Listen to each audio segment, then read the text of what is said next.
మన జీవితంలో కొన్నిసార్లు మనకే అర్థంగాని పనులు చేస్తూ ఉంటాం. అవును. అంటే మనకు మంచిది కాదని తెలిసినా, మనల్ని ప్రేమించేవాళ్లను బాధపెడుతుందని తెలిసిన కొన్ని పనులు ఎందుకు చేస్తాం? ఆ కోపం, ఆ ఆశ, ఆ అసహనం ఎక్కడ్నించొస్తాయి? నిజమే. ఈ ప్రశ్నలు మనందర్నీ ఎప్పుడో ఒకప్పుడు ఆలోచింపజేస్తాయి. ఈరోజు మనం బౌద్ధ మనస్తత్వశాస్త్రం దృష్టిలో ఈ ప్రతికూల ఆలోచనల వెనుక ఉన్న అసలు కారణాలను కొంచెం లోతుగా పరిశీలిద్దాం. తప్పకుండా. ఇది మన మనస్సు లోపల ఏం జరుగుతుందో అర్థం చేసుకోవడానికి ఒక భూతద్దం లాంటి విశ్లేషణ. కరెక్ట్.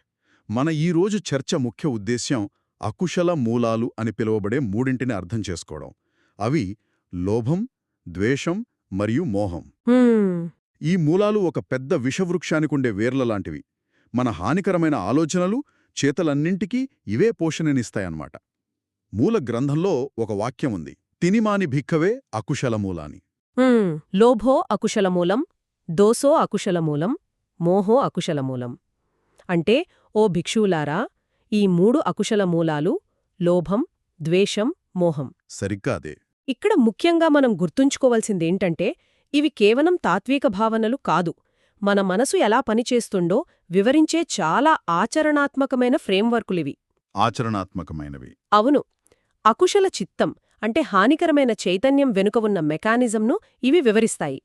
మనం చేసే ప్రతి ప్రతికూల చర్య వెనుక ఈ మూడింటిలో కనీసం ఒకటి ఖచ్చితంగా ఉంటుందని చెబుతాయి. సరే, అయితే ఈ మూడింటిలో మొదటిదైన లోభం గురించి మాట్లాడదాం. లోభం అనగానే మనందరికీ వెంటనే డబ్బు మీద ఆశ, పిసినారితనం గుర్తుకొస్తాయి. అవును, సాధారణంగా అదే అనుకుంటారు. కాని మూల గ్రంథాలు ఇది అంతకంటే చాలా పెద్దదని, కొన్నిసార్లు ప్రేమ అనే ముసుగులో కూడా ఉంటుందనంటున్నాయి. ఇది నాకు చాలా ఆశ్చర్యంగా అనిపించింది. దీని గురించి కొంచెం వివరిస్తారా? మీరు చాలా ముఖ్యమైన పాయింట్ అడిగారు. లోభమంటే కేవలం ధనదాహం కాదు. మూలగ్రంథాలు దీనిని మనసు యొక్క అంటుకునే స్వభావమని వర్ణించాయి. అంటుకునే స్వభావం అంటే ఒక జిగురు లాంటిదన్నమాట. సరిగ్గా ఒక జిగురు లాంటిదే. దానికి నచ్చిన వస్తువులను, వ్యక్తులను, అనుభవాలను తనవైపుకు బలంగా లాక్కుంటుంది, అతుక్కుపోతుంది. దాని ప్రాథమిక లక్షణం లాక్కోవడం, పట్టుకుని వదలకపోవడం. అంటే దీనికి చాలా రూపాలుంటాయన్నమాట. ఖచ్చితంగా.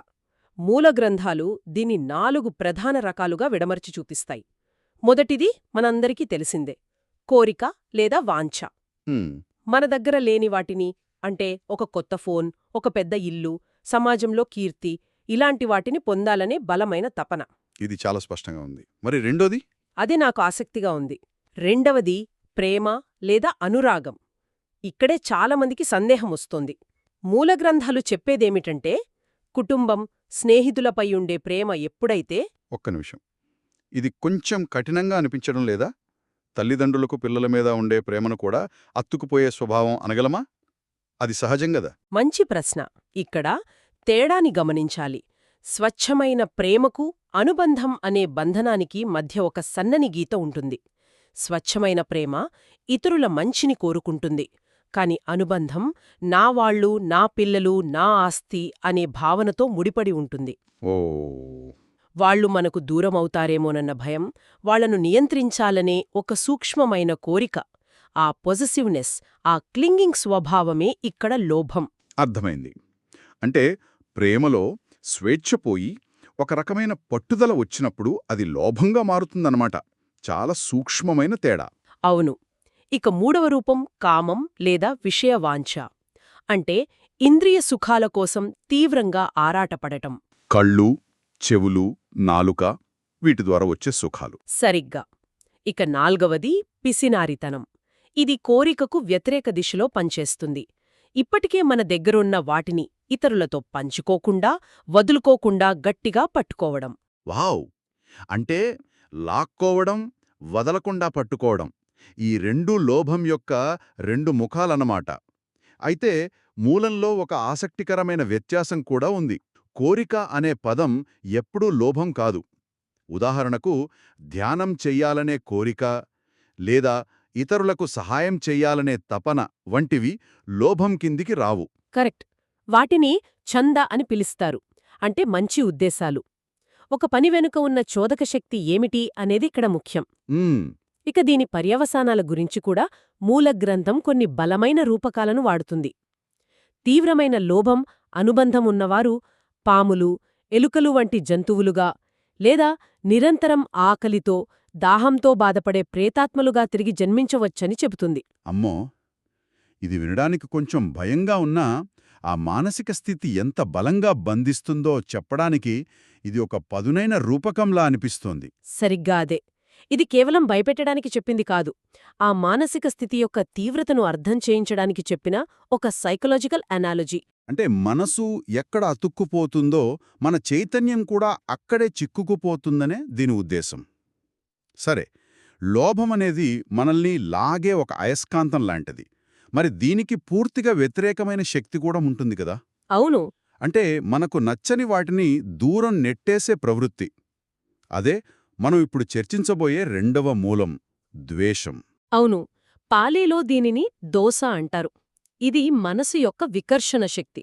లోభం రా రా అంటే ద్వేషం పో పో అంటుంది.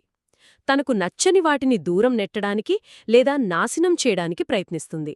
దీనికి కూడా లోభంలాగే అనేక రూపాలుంటాయా? తప్పకుండా.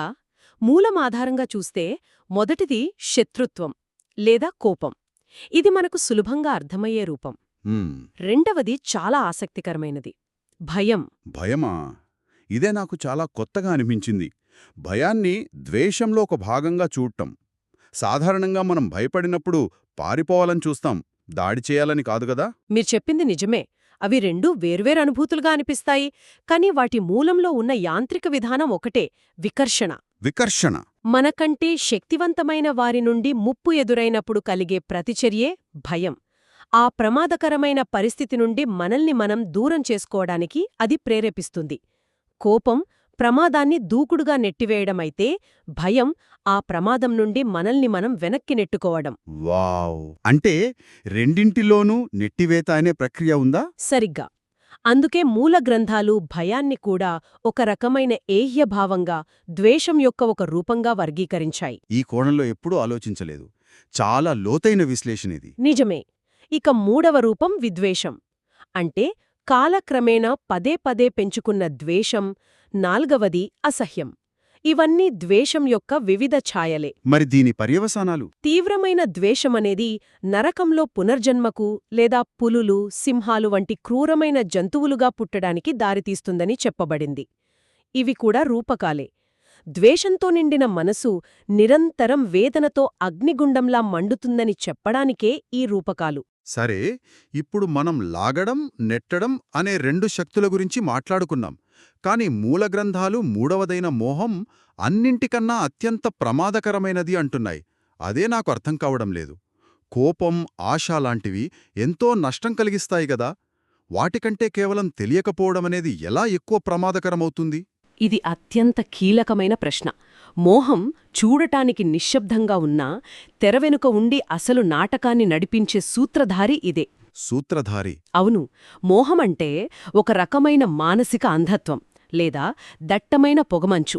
ఇది వాస్తవాన్ని ఉన్నది ఉన్నట్టుగా కాకుండా తప్పుగా గ్రహించేలా చేస్తుంది. అంటే ఇది మిగతా రెండింటికి ఇంధనంలాంటిదా? ఖచ్చితంగా. అందుకే మూలంలో దీనిని అన్ని ప్రతికూల కర్మలకు ఇంజన్ వంటిదని వర్ణించారు. దీనికి అజ్ఞానం, తప్పుడు భావన, మూర్ఖత్వం లాంటివి పర్యాయపదాలు. ఒక ఉదాహరణతో చెప్తారా? తప్పకుండా. మీరు ట్రాఫిక్లో ఇరుక్కున్నారు అనుకుందాం. మీకు కోపం వస్తోంది. అది ద్వేషం. ఎందుకు? హారన్ కొడితే ముందున్నవాళ్లు వేగంగా వెళ్తారని, మీ సమస్య తీరిపోతుందని ఒక తప్పుడు నమ్మకం మీలో ఉంది. అదే మోహం. ఆహా, ఇప్పుడు స్పష్టంగా అర్థమవుతోంది. వాస్తవంలో హారన్ కొడితే ఏమీ మారదు. మారకపోగా మీ బీపీ పెరిగి ఎదుటివారికి చికాకు వస్తుంది. ఇక్కడ మీ కోపానికి ఆజ్యం పోసింది ఆ మోహమే. మన చర్యల యొక్క నిజమైన పర్యవసానాలను చూడకుండా మన కళ్లకు గంతలు కట్టేదే మోహం. అంటే ఒక కొత్త ఫోన్ కొంటే గొప్ప ఆనందం వస్తుందనుకోవడం కూడా మోహమే అన్నమాట. అవును. ఆ నమ్మకం వల్లే దాన్ని సంపాదించాలనే తీవ్రమైన కోరిక అంటే లోభం పుడుతుంది. తీరా కొన్నాక ఆ ఆనందం కొన్ని రోజులే ఉంటుందన్న వాస్తవాన్ని ఈ మోహం చూడనివ్వదు. వావ్! మీరు చెప్పింది వింటే మొత్తం ఒక చిత్రంలా కళ్ల ముందు కదులుతోంది. లోభం వస్తువులను లోపలికి లాక్కుంటుంది, ద్వేషం బయటకు నెట్టివేస్తుంది, మరియు మోహం అనే పొగమంచు మన దృష్టిని కప్పివేసి అసలు మనం ఏం చేస్తున్నామో మనకే తెలియకుండా చేస్తోంది. చాలా చక్కగా చెప్పారు. ఇక్కడ మనం గుర్తుంచుకోవాల్సిన ముఖ్య విషయం ఒకటుంది. ఈ మూడింటిలో కనీసం ఒకటి లేకుండా ఏ అకుశల ఆలోచన లేదా చర్య జరగదు. ఓ అయితే ఒకే మానసిక స్థితిలో మూడూ ఒకేసారి ఉండవు. మోహం మాత్రం ఎప్పుడూ ఉంటుంది. దానితో పాటు లోభం కాని ద్వేషం కాని జత కలుస్తాయి. అంటే మోహం ప్లస్ లోభం లేదా మోహం ప్లస్ ద్వేషం. సరిగ్గా. కాని లోభం ద్వేషం ఒకేసారి ఉండవు. అవి పరస్పర విరుద్ధమైనవి కదా. నిజమే. ఇది స్వీయ పరిశీలనకు ఒక శక్తివంతమైన సాధనంలా అనిపిస్తోంది. అవును. మనలో ఒక ప్రతికూల ఆలోచన వచ్చినప్పుడు దీని వెనుక ఏ మూలం పనిచేస్తోంది అని మనల్ని మనం ప్రశ్నించుకోవచ్చు. ఇది చాలా ఆచరణాత్మకమైన విషయం. అయితే వీటిని పూర్తిగా తొలగించడం సగటు మనిషికి చాలా కష్టం కదా. దీనికి మూల గ్రంథాలు ఏదైనా సలహా ఇస్తున్నాయా? ఇస్తున్నాయి. మూల గ్రంథాలు చాలా ప్రాక్టికల్గా ఉంటాయి. వీటిని వెంటనే పూర్తిగా తొలగించలేకపోయినా ఈ జీవితంలో, రాబోయే జీవితాలలో శ్రేయస్సు కోసం వాటిని స్పృహతో తగ్గించుకోవడానికి ప్రయత్నించాలని చెబుతాయి. అంటే మనం పర్ఫెక్ట్గా ఉండాల్సిన అవసరం లేదు, కానీ బెటర్గా అవడానికి ప్రయత్నించవచ్చు. ఖచ్చితంగా. ఒక ప్రతికూల ఆలోచన వచ్చినప్పుడు దాన్ని గుర్తించి, ఓకే, ఇది ద్వేషం, దీనికి ఇంధనం మోహం అని గుర్తించగలిగితే చాలు. ఆ గుర్తింపే దాని బలాన్ని సగానికి తగ్గిస్తుంది. అక్కడ్నుంచే మార్పు మొదలవుతుంది. అద్భుతం. ఈ అకుశల మూలాల గురించి తెలుసుకోవడం మనల్ని మనం అర్థం చేసుకోవడానికి ఒక తాళంచెవి దొరికినట్టే ఉంది. మనల్ని మనం నిందించుకోవడానికి కాదు, మనల్ని మనం బాగు చేసుకోవడానికి ఇదొక మార్గాన్ని చూపుతుంది. నిజమే. మనల్ని మనం శత్రువులుగా కాకుండా ఒక ప్రాజెక్టుగా చూడటానికి ఇది సహాయపడుతుంది. అయితే ఈ చర్చ ఒక ముఖ్యమైన ప్రశ్నను లేవనెత్తుతుంది. ఏమిటది? ఈ అకుశల మూలాలను గుర్తించడం వ్యాధి నిర్ధారణ లాంటిది. ఇది మొదటి అడుగే. మరి దీనికి మందు ఏమిటి? ధర్మంలో వీటి వ్యతిరేక గుణాలైన దాతృత్వం, కరుణ మరియు ప్రజ్ఞ గురించి కూడా చెప్పబడింది. అంటే ఈ విషపు వేర్లకు విరుగుడు కూడా ఉంది.